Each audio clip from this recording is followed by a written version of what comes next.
అయితే సుజాత గారు యాక్చువల్గా సీజన్ 1కి సీజన్ 2కి మీకు డైరెక్టర్ మారారు కదా. సో సీజన్ 1 బ్లాక్ స్ట్రీట్, మరి సీజన్ 2 మీద కూడా చాలా ఎక్స్పెక్టేషన్స్ ఉన్నాయి. మగవాళ్ళందరూ కూడా ఎగర వెయిట్ చేస్తున్నారు ఎప్పుడు వస్తుంది ఈ సిరీస్ అని చెప్పి. ప్లస్ మీరేమో ఎక్స్పెక్టేషన్స్ ఇంకా పెంచారు, మొత్తం సీజన్ అంతా మాదే అని చెప్పి ఈసారి. సో మరి ఆ డైరెక్టర్కి ఈ డైరెక్టర్కి ఇంతకుముందు తేజ గారికి ఇప్పుడు అరుణ్ గారికి మీరు చూసిన డిఫరెన్స్ ఏంటి, ఎలా అనిపించింది? అంటే డిఫరెన్స్ అంటే నేను అంటే పెద్ద పెద్ద డిఫరెన్స్లు నేను చెప్పలేను.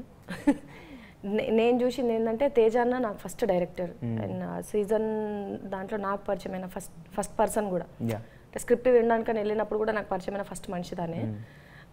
వర్క్ చేయించుకునేది కూడా ఎట్లా అంటే అన్న చెప్తుండే, వచ్చి యాక్ట్ చేస్తుండే. అంటే నాకు ఫస్ట్ ప్రాజెక్ట్ కాబట్టి ఏదైనా సీన్ ఉన్నదన్నప్పుడు వచ్చి ఇట్లా చేయి, ఇట్లయితే ఇట్లా బాగుంటుంది అని చెప్పి.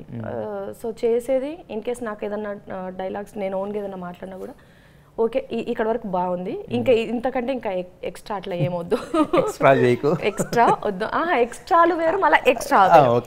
సో ఇక్కడ వరకు బాగుంది అని చెప్పేసి చెప్తుండే, చాలా క్లియర్ ఉంటా.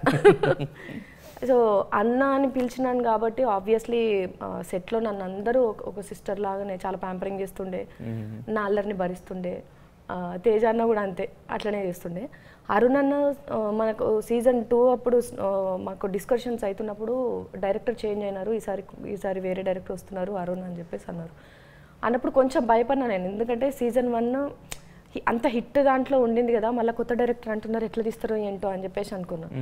కానీ సీజన్ 2 ఫస్ట్ స్కెడ్యూల్కి లొకేషన్కి వెళ్ళంగానే ఐఎమ్ అరుణ్, నేనే ఈసారి డైరెక్షన్ చేస్తున్నాను అని చెప్పేసి అనగానే నేను షాక్ అయినా. అంటే అంత కలుపుకోవాలి అందరితోని, ఎవరితో ఎట్లా వర్క్ చేయాలి అనేది మా గురించి తెలిసి ఉండదు కదా. ఆబ్వియస్లీ మమ్మల్ని స్క్రీన్లో చూసి ఉంటారు కానీ మాకు పరిచయం లేదు.